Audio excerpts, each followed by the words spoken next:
Donald Trump: I'd be honored to meet Kim Jong-un under right circumstances. Donald Trump has said he would be honored to meet the North Korean dictator, Kim Jong-un, under the right circumstances. Trump did not make clear what preconditions would have to be met for such a meeting to occur, but his administration has demanded a freeze on nuclear and long-range missile tests as well as a readiness to negotiate North Korea's complete nuclear disarmament.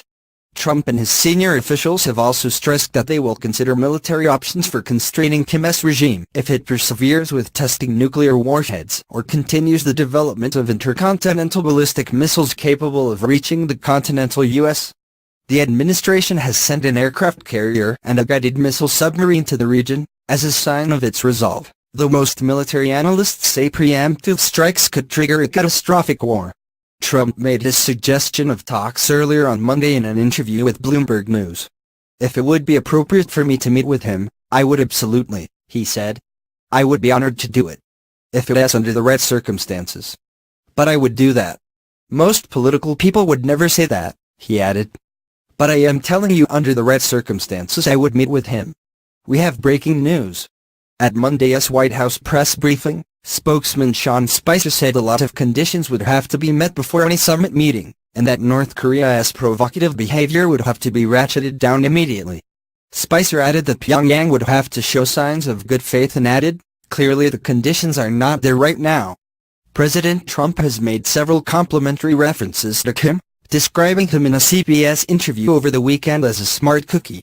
Spicer also offered qualified praise, claiming, "He has obviously managed to lead his country forward," while noting, "He is a young person to be leading a country with nuclear weapons." In the years since the armistice ending the Korean War in 1953, there has never been a meeting between U.S. and North Korean leaders. In 2000, the then Secretary of State Madeleine Albright met Kim's father, Kim Jong-il.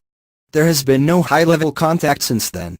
Trump first offered to meet Kim Jong-un last June, during the election campaign, in order to highlight his differences with Hillary Clinton. What the hell is wrong with speaking? And you know what? It is called opening a dialogue. It is opening a dialogue, Trump said. "If he came here, I'd accept him, but I wouldn't give him a state dinner like we do for China and all these other people that rip us off when we give them these big state dinners." He went on to suggest he would serve Kim and other visiting leaders a hamburger on a conference table. However, his overtures were stonewalled by Pyongyang on Monday, with the North Korea's foreign ministry saying the country would speed up measures to bolster its nuclear program at the maximum pace in response to the new U.S. sanctions. A statement from the foreign ministry spokesman said the government was ready to respond to any option taken by the United States. It said that during recent U.S.-South Korean military drills, U.S. aggression hysteria reached its highest point in the situation on the Korean peninsula, inched closer to the brink of nuclear war.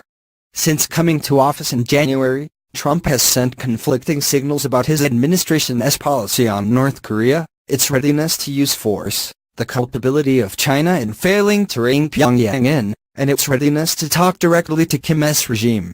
Last week, the Secretary of State, Rex Tillerson, raised the possibility of direct talks as long as denuclearization of the Korean peninsula was on the agenda.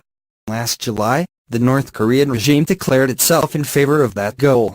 Asked for details about the exact preconditions for talks, a State Department spokesperson said by email, "First and foremost, these provocative tests must end.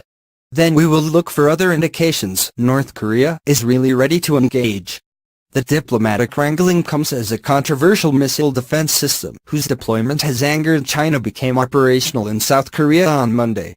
Washington and Seoul agreed to the Terminal High-Altitude Area Defense (THAAD) battery deployment in July in the wake of a string of North Korean missile tests. It has reached initial intercept capability, an official said.